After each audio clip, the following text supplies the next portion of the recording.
Good morning. Gurukul astrologer channel में मैं Gurukul astrologer Shyam Singh मैं आपको स्वागत करता हूं। और इस चैनल के माध्यम से आज आप जानेंगे कि आपका जन्म किस भी महीने के 8, 17, 26 तारीख को है, तो दूसरे जातक जिनका जन्म किसी भी महीने के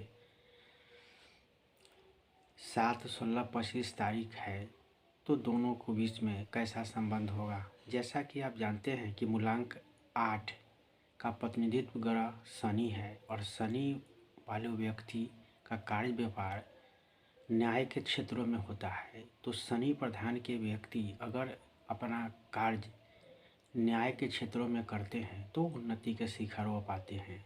और दूसरे जातक जिनका जन्म मूलांक 7 है, तो 7 वालों को लिए शनि सम है। दोस्तों, आप ऐसे समझ लीजिए कि ग्रहों का संबंध जो होता है, किसी के लिए वह मित्र होता है, सम होता है और शत्रु होता है। तो मूलांक 8 वाले मूलांक 7 वाले के लिए सम होते हैं, मित्र होते हैं। इसका अर्थ यह हुआ कि मूलांक 8 वाले मूलांक 7 को सिलेक्ट कर सकते हैं। अगर आपका जन्म किसी भी महीने के 8, 17, 26 तारीख को है, तो आप अपना मकान नंबर 7 को सिलेक्ट कर सकते हैं। अगर गाड़ी का जो नंबर सभी अंकों को जोड़ेंगे और उनके मूलांक अंक अगर 7 होता होगा तो बहुत ही बढ़िया है।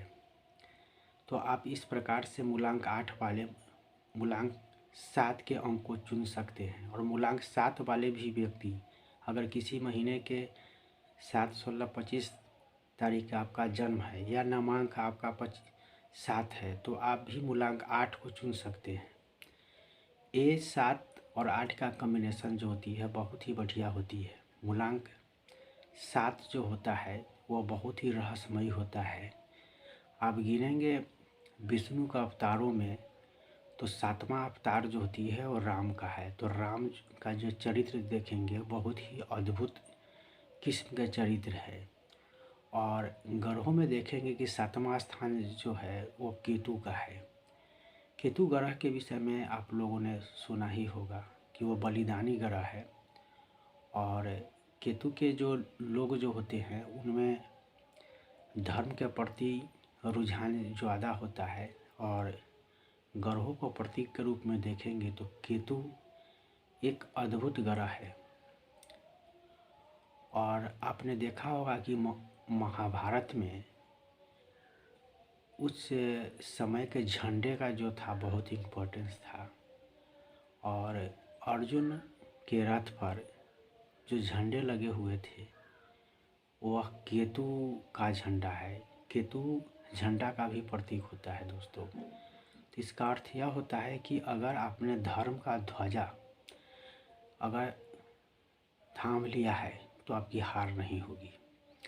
आप ऐसे कह सकते हैं कि महाभारत में कहा गया था कि जहाँ धर्म है वहाँ कृष्ण है, जहाँ कृष्ण है वहीं धर्म है, और जहाँ कृष्ण है वहीं जीत है। और दूसरे शब्दों में मैं कहूँ तो जहाँ केतु है वहाँ धर्म है, जहाँ धर्म है वहाँ केतु है। क्योंकि ध्वजा जो होती है वही लहरा सकता है धर्म का जहाँ केतु विराजमान हो। और रामचंद्र जी में भी केतु की जो शक्तियाँ थी वह 7वां जन्म के कारण उनमें थी। तो आप देखेंगे कि केतु प्रधान के व्यक्ति जो होते हैं बहुत ही अद्भुत होते हैं। और अगर आपका भी जन्म इसी तारीख को हुआ है या आपका 7वां महीने का हुआ है, तो उसकी प्रभाव आपके जीवन में देखने को मिलेगी। आपका जीवन यूं ही नहीं मिली है, इसके पीछे रहस्य है। जब आप समझेंगे तो एक ग्रहों की एक अनोखी दुनिया है जिसको आप विज्ञान से नहीं तोल सकते हैं, इसको अध्यात्म से तोलेंगे, अध्यात्म की आंखों से समझेंगे। सभी चीज़ों को आप अपनी खुली आंखों से नहीं देख सकते हैं दोस्तों, ये तो आप समझ ही रहे होंगे।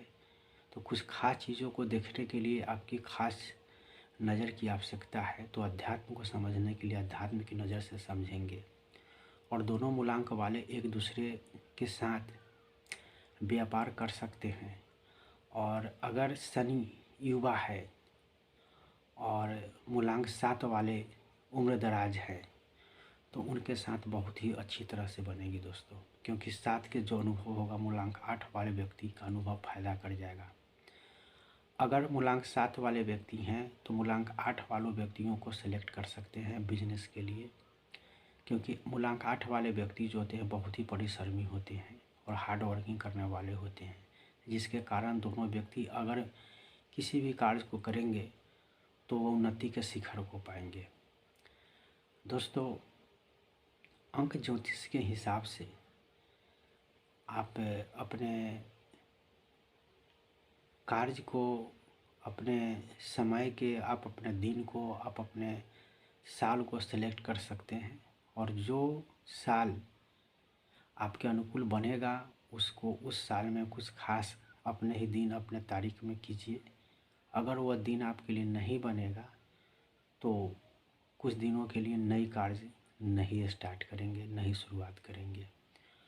और अंक ज्योतिष के माध्यम से आप सबसे प्रथम आपका जो डेट ऑफ बर्थ है उस डेट ऑफ बर्थ का मूलांक को निकालिए, भाग्यांक को निकालिए, और दोनों अगर आपके पास नहीं है, आप अगर नहीं जानते हैं या आपने उसको रियली नहीं मानते हैं, तो आपका जो नामांक है उसके द्वारा ही भविष्य कथन की जाएगी।